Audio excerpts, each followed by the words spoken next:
Hello there friends, welcome back to another episode of Generation Tech. My name is Alan. We've talked a lot about Order 66 and the inhibitor chips recently. We more or less figured out how the chips work, but there's still one other question that I have, and that's how exactly do clones identify who is a Jedi target and who isn't? How did Palpatine make sure that the clone troopers wouldn't just accidentally shoot his new apprentice, Anakin Skywalker, in the back of the head? The Republic's Star Destroyer Tribunal was en route to Coruscant right after Order 66 occurred. The ship was carrying members of the 332nd Division of the 501st, which was commanded by the newly promoted Commander Rex. They had all just successfully participated in the liberation of Mandalore from Death Watch. Now, there were two Force users on board the ship. One was Dathomirian Zabrak Maul, and the other was Ashoka Tano. Neither individual were technically Jedi. I mean, Maul had never been a Jedi prior to getting cut in half. He was an apprentice of Darth Sidious and had believed himself to be a Sith Lord, although at best he was just an assassin, especially after Palpatine took on a new apprentice, Darth Tyrannus. He was, however, a powerful Force user.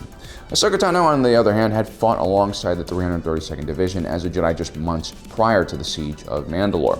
Ashoka Tano was a Jedi commander, but then wrongfully accused of blowing up the Jedi Temple.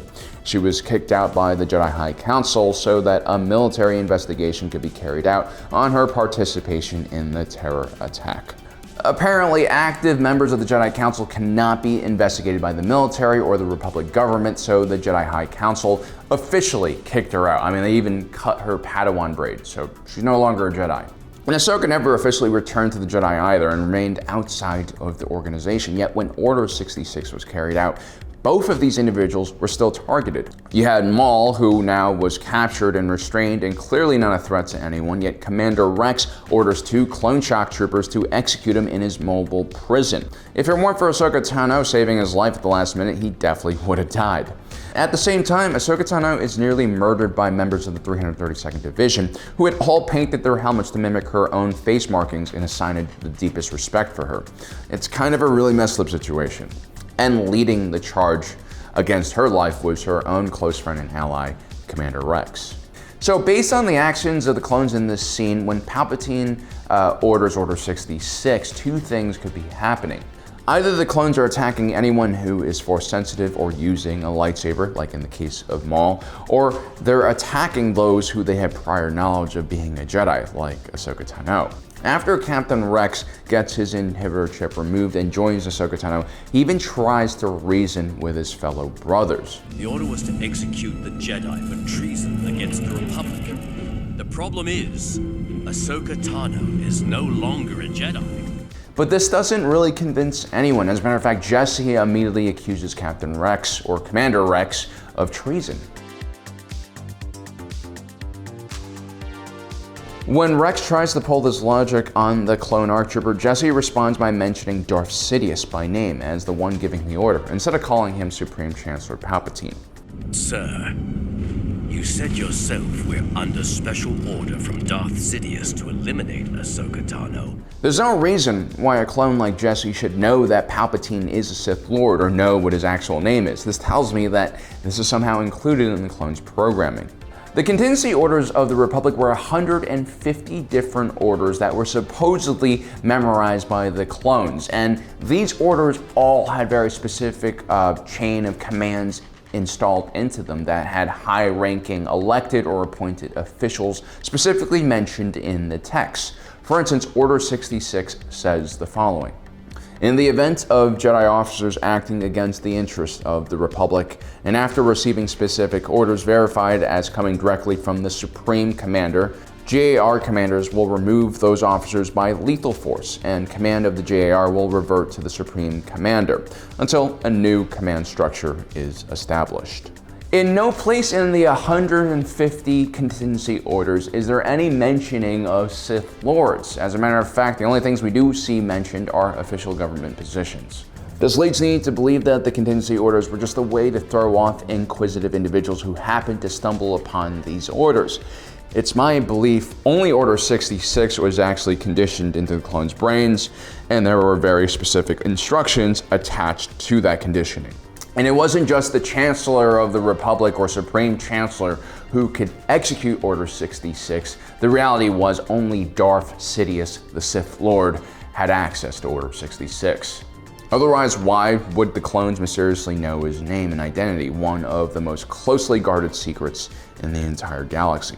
Now I'm going to rule out the possibility that Darth Sidious also imprinted a specific list of Jedi and individuals who were to be targeted. If the inhibitor chips had been implanted during the fetal stage of the first wave of clones, this plan would have been executed almost a decade earlier, and there was too much room for error. It's also very possible that when Order 66 occurred, someone like Captain Rex, who was in charge of the forces on the ship, was forced to comply by the chip, but would then have to determine by himself about what a Jedi was or not. The decision to kill Maul most likely just made sense somehow in Rex's mind, and maybe it fit the parameters of what his inhibitor chips asked him to do. It's also very likely that during Order 66, Darth Sidious somehow made an order to the 501st to leave Anakin Skywalker out of the list of targets.